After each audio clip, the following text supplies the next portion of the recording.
இந்த நூறுசாமி படத்தோட ஒன்லைன் என்ன அப்படின்னா, சின்ன வயசுலயே ஹீரோயின் சுவாசிகா அவங்களோட ஹஸ்பண்டை இழக்கிறாங்க. இந்த மாதிரி ஹஸ்பண்டை இழக்கிற பெண்களை இந்த சொசைட்டி எவ்வளோ டார்ச்சர் பண்ணுது, அவங்களோட ரிலேட்டிவ்ஸ் எவ்வளோ டார்ச்சர் பண்ணுதுங்கிறத சீன் பை சீனா டேரக்டர் ஃபர்ஸ்ட் ஹாஃப்ல காட்டிகிட்டே வராரு.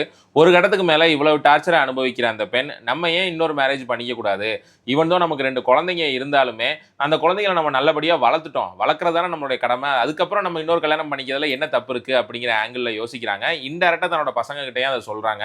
ஆனால் அந்த பசங்க எங்கள் அப்பா இருந்த இடத்துல எப்படி நாங்கள் இன்னொருத்தரை பார்க்க முடியும், உனக்கு ரீமேரேஜுங்கிறதெல்லாம் கிடையவே கிடையாதுன்னு ரொம்ப ஸ்ட்ரிக்டாக அப்ஜெக்ட் பண்ணிடுறாங்க. பட் இன்னொரு இடத்துல அதை ரொம்ப ஸ்ட்ராங்காக ரியலைஸ் பண்ணி நம்ம பண்ணது தப்பு, அம்மாவுக்கு இன்னொரு மேரேஜ் பண்ணி வைக்கணும்னு யோசிக்கிறாங்க. ஆனால் அவங்க யோசிக்கிற அந்த டைமில் சுவாசிகா அதை மறுக்கிறாங்க. ஸோ இந்த மாதிரி கலைபுரங்கள் போகிறப்ப அவங்களுக்கு ரீமேரேஜுங்கிறது நடந்துச்சா, அந்த ரீமேரேஜ் நடக்கிறதுல அவ்வளோ பின்தங்கி அந்த கிராமத்தில் எவ்வளோ எதிர்ப்புகள் அந்த ஃபேமிலி சந்திச்சிச்சு அப்படிங்கிறதான் இந்த படத்தோட ஒன்லைன். இந்த படத்தோட ஃபர்ஸ்ட் பாசிட்டிவ் என்ன அப்படின்னா, இந்த படத்தோட இயக்குனர் சசி அவர்கள் தான். சில டைரக்டர் கமர்ஷியலாக படம் பண்ணுவாங்க, சில டைரக்டர் வந்து ரியலிஸ்டிக்காக ஃபிலிம் பண்ணுவாங்க. ஆனால் இந்த சசி சாரை பொறுத்த மட்டும் இவர் எழுதுகிற எல்லா கதைகள்லையும் ஒரு நேர்மை இருக்கும், ஒரு ப்ராப்பரான ஒரு ஸ்டோரி டெல்லிங், டைரக்ஷன், டயலாக்ஸ்னு ஒவ்வொரு சீனுக்குமே ரொம்ப நுணுக்கமாக மெனக்கெட்டு எழுதுவார். எல்லாருமே வந்து ரெஸ்பான்சிபிலிட்டியோட தான் டைரக்ட் பண்ணுவாங்க. பட் இவரோட உழைப்புங்கிறது இவரோட ஒவ்வொரு ஃப்ரேம்லையுமே தெரியும். இந்த படங்களையும் பார்த்தீங்க அப்படின்னா டயலாக்ஸாக இருக்கட்டும், ஷார்ட் டிவிஷன்ஸாக இருக்கட்டும், இல்லை ஃப்ரேமிங்காக இருக்கட்டும், விஷுவலாகவே ஸ்டோரியை சொன்ன விதமாக இருக்கட்டும், இப்படி படம் நெடுகவே நம்மளை வியக்க வைக்கிறாரு. ஒவ்வொரு சீன்லையுமே டேரக்டர் தெரிகிற மிக சில இயக்குனர்களில் இவரும் ஒருத்தர். இந்த படத்தோட செகண்ட் பாசிட்டிவ் நடிகை சுவாசிகா அவர்கள். இந்த மொத்த படமும் செல்விங்கிற கேரக்டரோட பெயின் மற்றும் ஃபீலிங்ஸை வச்சு தான் டேரக்டர் ரைட் பண்ணியிருக்காரு.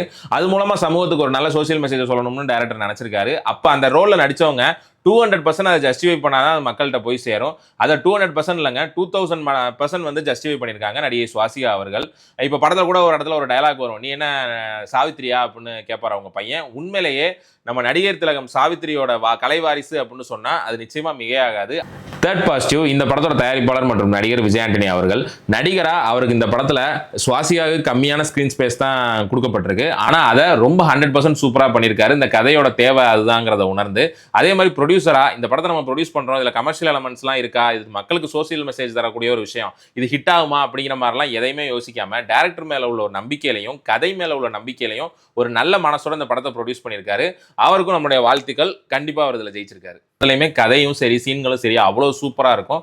இந்த படத்துலையும் சற்றும் சளைக்காமல் இன்னும் ஒரு படி மேலே போய் அவரோட கரியர்லேயே ஒரு பெஸ்ட் ஃபிலிம் அப்படின்னு சொல்கிற லெவலுக்கு ரொம்ப சூப்பராக இருக்குது. இதை நீங்கள் ஓடிடியில் போய் எக்ஸ்பீரியன்ஸ் பண்ணாமல் நிச்சயமாக தேட்டரில் போய் எக்ஸ்பீரியன்ஸ் பண்ணுங்கள். இந்த படம் ஃபேமிலியாக பார்த்தாலும் பிடிக்கும், இண்டிவிஜுவலாக போனாலும் உங்களை 100% சாட்டிஸ்ஃபை பண்ணக்கூடிய ஒரு படம் தான் இந்த நூறுசாமி. இந்த ரிவ்யூ உங்களுக்கு பிடிச்சிருந்தா இதே மாதிரி ரிவ்யூ சினிமா நியூஸ் பார்க்க நம்ம சினிமா உலகம் சேனலை like, share, subscribe and follow பண்ணிடுங்க. தேங்க்யூ.